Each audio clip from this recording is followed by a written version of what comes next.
yang membedakan ya antara PP di tahun ini, semester ini dengan semester lalu mungkin ya seperti itu. Oke, nah untuk di skema pengerjaannya sendiri, yang di modul 2 ini difokuskan hanya sampai di QFD ini dan juga tadi analisis ergonominya ya, seperti itu. Untuk proses pembuatan voice of customer tuh atau itu tuh apa sih gitu ya, rasanya kalian mungkin sudah tahu ya kalau menurut saya karena udah ngambil perancangan produk juga. Mungkin ada yang mau buat tuh jelasin atau saya coba tanya aja ya, ada Agra nggak Agra? Ada Bu. Oke, apa yang kamu tahu tentang voice of customer ini? Menurut saya first of customer itu kebutuhan dari tiap konsumen dari suatu produk yang digunakan untuk sebagai pertimbangan dalam pembuatan produk, Bu. Oke, berarti ada kebutuhan ini ya dari customer ya, karena pada akhirnya kan sebetulnya kalian bikin produk tuh pengennya produknya bisa terjual gitu harapan ke depannya. Maka kita berangkat itu dari apa yang dibutuhkan oleh orang tersebut atau user-user yang memang mau pakai produk kita tuh butuhnya produk yang seperti apa sih. Meskipun di ide usaha kalian juga kalian udah sempat kemarin nyari market research atau konteksnya mungkin baru sampai ide usaha tapi juga coba lihat-lihat yang udah ada apa, yang belum ada apa gitu kan ya. Nah, tapi dengan voice of customer ini bisa jadi kita lebih spesifik gitu ya. Hal-hal yang dinilainya juga mungkin lebih konkret untuk beberapa bentukan atau fitur-fitur dari fisik produknya itu seperti apa. Nah, dalam membuat sebuah penilaian voice of customer ini, kita bisa menentukan tingkat kepentingan atribut. Atribut ini biasanya aspek-aspek yang menjadi penting dalam sebuah produk ya. Nah, kepentingan atribut untuk setiap produk bisa jadi beda-beda ya, karena fungsi produknya juga beda-beda. Nah, cara mendapatkan atribut ini dengan cara apa? Misalnya kalian ngelakuin etnografi, ya observe ke lapangan, FGD, sama misalnya calon pengguna produknya, atau misalnya calon apa, atau misalnya benchmark ke orang gitu ya, yang udah punya juga produk yang serupa, user dari produk yang udah ada itu seperti apa gitu kan ya yang dibutuhkan untuk fungsi misalnya alat potong. Nah, alat potong yang udah ada kayak apa gitu. Kalau yang produk sebelah tuh kayak gimana sih gitu. Nah, harapan kalian tuh sebetulnya pengennya yang kayak gimana alat potong itu gitu kan ya. Nah, atribut-atribut itu nantinya dikolek kemudian disebarkan ke user lain juga gitu ya, ke responden untuk tahu sebetulnya dari sekian banyak atribut itu mana yang lebih penting untuk kita provide ya di produk kita. Karena ya kembali ya produk ini pasti punya kelebihan dan kekurangan dan juga setiap produk itu punya fokus fitur mana yang mau lebih diunggulkan gitu ya. Tuh. Oke, contoh-contohnya misalnya pada saat menentukan atribut produk ini, dia butuh misalnya tuh karena masyarakatnya penggunanya misal masyarakat atau misal kalau penggunanya targetnya adalah penjual makanan gitu kan ya, maka ya kita cari orang-orang tersebut terus nanyain gitu ya pendapat yang dibutuhkan tuh kalau ada produk alat potong misalnya alat potong sayuran atau buah-buahan misal butuhnya yang seperti apa sih gitu kan ya, yang awet, yang murah gitu kan, atau misalnya lagi yang tajam atau misalnya lagi bisa memotong segala jenis bahan sayuran atau buah-buahan misal seperti itu kan ya. Nah, pendapat yang tadi itu kan biasanya dia menggunakan bahasa sehari-hari gitu kan ya. Oleh karena itu kalian harus mentranslasikan ya ke bahasa yang cukup teknis ataupun bahasa-bahasa yang common secara keilmuan gitu ya. Dibuat lebih singkat ya, kita sebut atributnya ya. Misalnya pendapatnya contoh konsumen itu pengen produk yang mudah, terus perawatannya juga mudah dalam hari-hariannya, dia nggak harus pergi ke tempat lain, dia bisa ngelakuin perawatan di produk dia itu sendiri gitu kan, maintenance-nya sendiri. Berarti kan di situ atributnya kita sebut aja kemudahan perawatan. Itu salah satu contohnya. Nah, ini kalian silahkan gali sebetulnya untuk penentuan atribut produk ini ya bisa dari wawancara, bikin kuesioner terbuka, itu bisa juga. Oke, kemudian ya setelah kalian dapat beberapa atribut ini, ya berikutnya ini perlu dinilai kan ya, mana yang lebih penting menurut pengguna atau calon pengguna itu gitu ya. Kita sebarlah let's say ke 30 orang responden gitu ya. Nah, kemudian kita rata-ratakan nanti kemudian kita dapatkan hasil dari nilai tingkat kepentingan atribut ini. Kalau kita lihat flow-nya ya sebetulnya proses penyusunan voice of customer ini ya sampai sini kita udah tahu nih kan atributnya seperti apa dan tingkat kepentingannya seperti apa. Nah, setelah kita mengetahui voice of customer ya untuk mengaplikasikan keinginan dari konsumen pada akhirnya kita aplikasikan ke produk kita bisa menggunakan bantuan tahapan berikutnya membuat loss of quality ya outputnya atau kita sebut juga dengan ini ya metodenya menggunakan quality function development. Mungkin kalian juga pernah make ya gitu ya. Nah, outputnya adalah house of quality. Jadi di house of quality ini dia membantu mengintegrasikan antara data yang kita dapatkan dari voice of customer ya.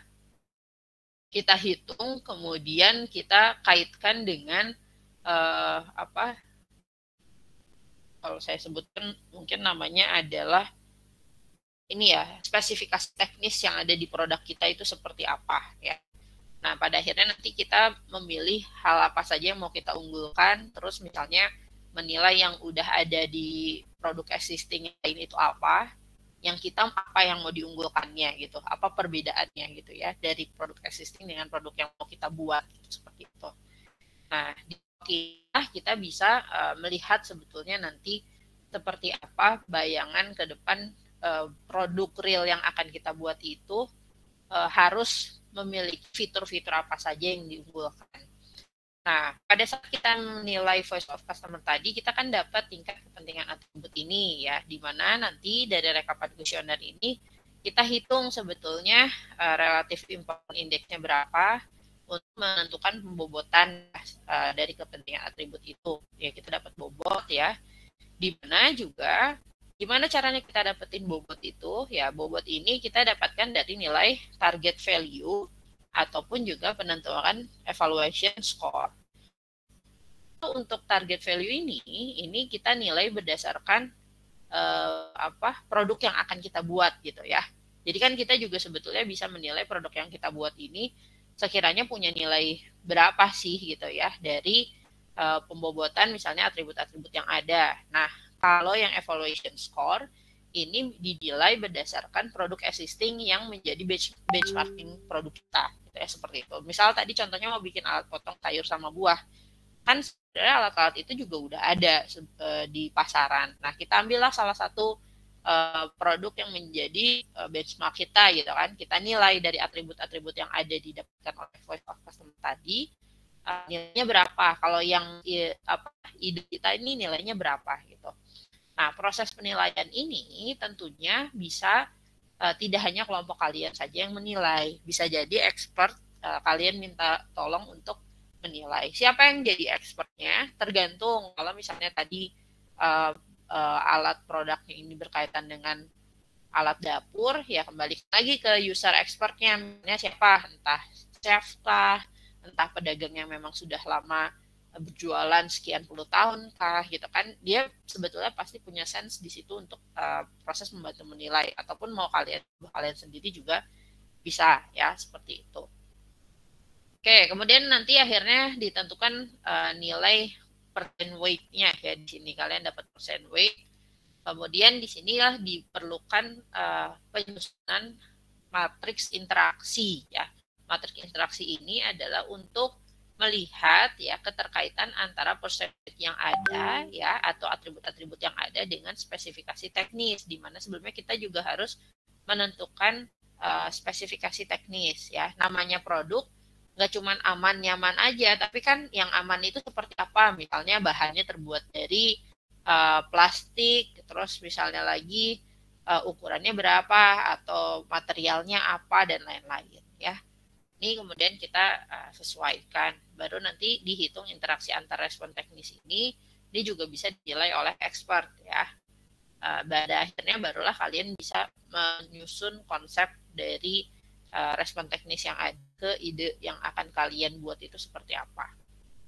Oke, nah ini adalah contoh dari perhitungan tadi misalnya benchmarking ya, untuk kita dapetin evaluation score ataupun target value. Atributnya didapatkan dari mana tadi? Dari hasil voice of customer tadi ya. Kemudian kita klasifikasikan nih, oh ternyata kalau produk yang yang kita gitu kan ya, pengennya tingkat kenyamanannya ini 4 loh gitu. Jadi kalau benchmarknya ini semakin besar nilainya semakin kuat gitu nanti yang harus ditimbulkan atau penilaian ada di produknya.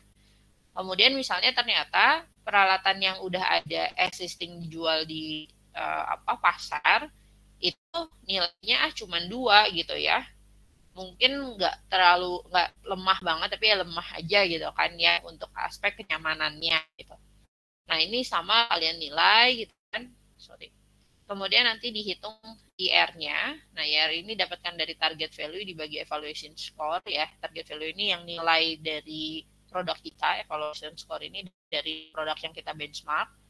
Kemudian lagi kita hitung RII-nya, yaitu Relative Important Index-nya, dikalikan saja ya. Kemudian lagi, RII-nya ini sebetulnya didapatkan dari tingkat kepentingan atribut yang di kuesioner tadi ya, RII-nya. Kemudian dikalikan, dapatkan weight ya. Weight-nya nanti dijadikan percent weight, berarti weight per total weight total ya di sini ya. Jadi 7,2 dibagi 30,41. Dapatkan percent weight. Nah, percent weight inilah nanti yang kita pakai di matriks interaksi ya. Nah, sebelum kita membuat matriks interaksi, maka kita juga harus menentukan respon teknis ya, di mana misalnya tadi ada aspek atribut kenyamanan. Nyaman ini kita harus pecahkan lagi menjadi hal yang di dalam teknis ini seperti apa, fisiknya itu nanti seperti apa, misal berhubungan sama bentuknya gitu kan ya, kemudian lagi jenis materialnya, sistem kerja produknya gitu ya, pada saat pengoperasian apakah manual, terotomatis, apa seperti apa, itu kan bisa bikin kenyamanan gitu kan ya. Kemudahan pengguna seperti apa, misalnya dijabarkan lagi persis terhadap si produk kitanya. Oke. Nah, setelah kita mendapatkan respon teknis dan juga atribut, ya kita buat sebuah matriks di sini ya. Jadi ada respon teknisnya, ada atributnya, di mana RI-nya ini didapatkan dari voice of customer dan juga ada percent weight-nya ya tadi ya, dari perhitungan yang sebelumnya. Nah, di sini tugas kalian ya sebetulnya adalah meminta expert untuk menilai ya keterkaitan antara misalnya kenyamanan dengan desain bentuk lah, kenyamanan dengan jenis material dan semuanya ya. Apakah misalnya ada keterkaitan atau tidak gitu ya. Jadi nggak persis juga, nggak semuanya harus terisi juga kotak-kotaknya gitu ya. Tapi dilihat dari kepentingannya. Jadi ya, atau ada hubungannya kuat moderate ataupun misalnya weak relationship gitu ya. Weak ya. Terus udah gitu nilai dari keterkaitan ini dia ada 3 jenis, ada 9, 3 sama 1. Nah, nanti kalian gunakan aja misalnya penilaiannya supaya lebih mudah ya, terserah mau minta tolong expert buat isi 931 atau minta tolong expert biasanya isi dengan simbolnya gitu ya, seperti itu. Baru kita nanti jabarkan lagi ke angka dan dikalikan untuk mendapatkan nilai masing-masing kolom ini ya. Nah, nilai ini didapatkan dari misalnya tadi strong relationship berarti 9 dikalikan percent weight-nya gitu ya, seperti itu. Sama halnya dengan yang lain. Didapatkan jumlah yang ada di bawah ditotalkan sehingga kita bisa tahu prioritas mana ya respon teknis yang harus kita provide di produk kita. Karena kembali lagi kan ada produk yang persis dia akan punya semua fitur dan 100% udah murah misalnya, nyaman gitu, fiturnya banyak gitu kan ya, yang ada nggak untung juga nih si produknya gitu kan ya. Makanya ini juga pasti punya kelebihan dan kekurangan. Nah, kita ambillah kelebihan yang mau kita tonjolkan ini berdasarkan si interaksi ini. Berarti mana hal yang penting harus kita provide ya, kita urutkan ya. Jadi kita bisa tahu prioritas mana yang mau kita lakukan gitu ya. Tuh. Kemudian di sisi lain kita juga bisa melakukan interaksi ataupun melihat hubungan antara respon teknis gitu ya.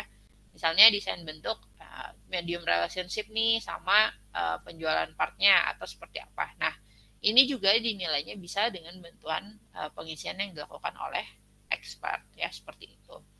Barulah nanti kalian setelah udah tahu nih apa gitu kan ya, mana aja yang respon teknis yang harus nanti ada keterkaitan satu dengan yang lainnya ya. Kemudian kalian jabarkan menjadi konsep ide yang lebih real lagi gitu kan.